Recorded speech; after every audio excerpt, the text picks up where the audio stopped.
নমস্কার বন্ধুরা, রান্নার রং বাড়িতে সকল বন্ধুদের স্বাগত জানিয়ে আজকে আবার একটা রেসিপি নিয়ে এসেছি। আজকের রেসিপি সম্পূর্ণ নিরামিষ একটা রেসিপি। আজকে বানাবো নিরামিষ মোচার ঘন্ট।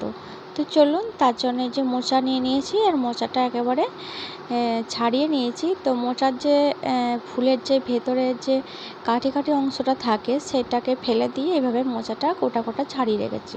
আর এর সঙ্গে দিচ্ছি আলু, ছোলা, বড়ি, কাজু, কিশমিশ। আর ছোলাটা আমি 2 থেকে 3 ঘন্টা ভিজানো ছিল। আর এদিকে প্রেসার কুকারে একটু জল নিয়ে নিয়েছি, দিয়ে দিলাম নুন, হলুদ। এবার আমি মোচার ফুলগুলো দিয়ে দিচ্ছি। তো এইগুলো দিয়ে আমি একটু সেদ্ধ করে নেব। আর ছোলাটা যেহেতু আমার আগের দিন থেকে ভিজানো ছিল না, তাই আমি ছোলাটাও দিয়ে দিচ্ছি, এদের সেদ্ধ করে নেব। আর মোচার এইভাবে ফুলগুলো না কেটে এভাবে রান্না করব ঘন্টটা, আর খেতেও কিন্তু অসাধারণ লাগবে। তো প্রথমেই কড়াই চাপিয়ে দিয়েছি গ্যাসে। কড়াই গরম হয়ে গেলে সর্ষের তেল দিয়ে এলাচ, দারচিনি, লবঙ্গ ফোড়ন দিলাম, আর দিয়েছি জিরে ফোড়ন। তো প্রথমে দিয়ে দিলাম বড়িগুলো। তো বড়িগুলো ভেজে আমি তুলে নেব। আর এখানে একটা তেজপাতা আর শুকনো লঙ্কা দিয়েছি, তার মধ্যে দিয়ে দিলাম আলু দিয়ে একটু ভেজে নেব। আর বড়িগুলো ভাজা হয়ে গেছে, তা বড়িগুলো তুলে নেব। যেহেতু এখানে মশলাটা আমি দিয়েছি আগে, তাই আমি বড়িগুলো দিয়েছিলাম। তো বড়িগুলো ভেজে তুলে নিলাম, আর আলুতে একটু নুন দিয়ে নিয়েছি। এদিকে মোচাটা সেদ্ধ করে ছাঁকনিতে নিয়ে নিয়েছি। আর এই মোচাটা প্রচণ্ড গরম, তাই হাত দিয়ে মাখা যাচ্ছে না। আর এদিকে আলুটা বেশ ভালো করে লাল লাল করে ভাজা হয়ে গেছে। তো আলুটাও এখানে প্রায় 70% কুক হয়ে গেছে, আর বাকিটা মশলার সঙ্গে কষতে কষতে হয়ে যাবে। এখানে হাফ চামচ মতো আদা বাটা দিয়ে দিলাম।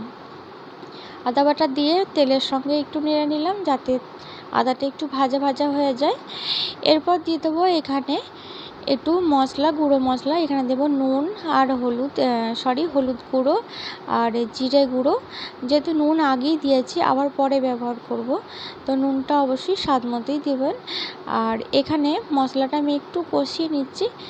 এবার আমি দিয়ে দেবো এখানে কাজু আর কিশমিশটা, যাতে তেলে সামান্য পরিমাণ একটুখানি ভেজে নেওয়া হবে। তো কাজু কিশমিশটা একটু নেড়ে চেড়ে আমি এখানে দিয়ে দেবো মোচাটা। তো মোচাটা এখানে আমি হাতে করে কিন্তু চটকাইনি, আপনারা চাইলে এখানে চটকে নেবেন। আর এটা আমি একটু গোটা গোটায় রাখবো, এটাও খেতে কিন্তু খুবই ভালো লাগবে। তো এটা পুরো নিজেদের পার্সোনাল ব্যাপার বন্ধুরা, যদি আপনারা চান তো একটু চটকে নেবেন। আর এখানে আমি একটু মশলা তৈরি করে রেখেছিলাম। তো এর সঙ্গে দেখুন আমি দিয়ে দিলাম বড়ি ভাজাটা তুলে রেখেছিলাম, ওটা দিয়ে দিলাম। আর বড়িটা খুব শক্ত ছিল, তাই আমি আগেই দিয়ে দিলাম বড়িটা। এবার আমি জল দিয়ে দিচ্ছি, আর জল দিয়ে চাপা দিয়ে একটু সেদ্ধ করতে দেব। আর একদিকে আমি মশলা যেটা বলছিলাম, আমি একটু পোস্ত আর একটু সর্ষে বেটে রেখে দিয়েছি আগে থাকতে। তো সেটা আমি এবার ঢাকনা খুলে দিয়ে দিচ্ছি, যেহেতু জলটা একটু মরে গেছে, কমে গেছে। এবার আমি দিয়ে দিচ্ছি 1 কাপ মতো দুধ। তো দুধটা যে কোনো দুধ দিতে পারেন আপনারা, গুঁড়ো দুধ বা লিকুইড দুধ। এবার দিয়ে দিলাম পরিমাণ মতো চিনি। তো চিনিটা একটু বেশি দিয়েছি, কারণ হচ্ছে একটু মিষ্টি মিষ্টি রান্না হবে। আর নিরামিষ রান্নায় একটু মিষ্টি হলেই ভালো লাগে খেতে। তো এবার দেখুন সবটা দিয়ে আমি এবার ঢাকা দিয়ে রাখবো, আর একেবারে গ্রেভিটাকে শুকনো শুকনো করে নেব। তো এটা আবারও আমি একটু আঁচটা বাড়িয়ে দিয়ে একেবারে শুকনো শুকনো করে কষিয়ে নিচ্ছি, গ্রেভিটাকে একবারে শুকিয়ে নিচ্ছি। আর শুকিয়ে নেওয়া হয়ে গেলেই কিন্তু এটা রেডি হয়ে যাবে। আর এই সময় আপনারা চাইলে একটু গরম মশলা গুঁড়ো ছড়িয়ে দিতে পারেন। তো আমি এর ওপর দিয়ে দেবো 1 থেকে 1.5 চামচ মতো ঘি। তো ঘিটা একেবারে বাড়ির তৈরি আমার ঘি ছিল। তো এবার আমার রেডি হয়ে গেল দেখুন নিরামিষ মোচার ঘন্ট। তো বন্ধুরা, আপনাদের কেমন লাগলো অবশ্যই জানাবেন।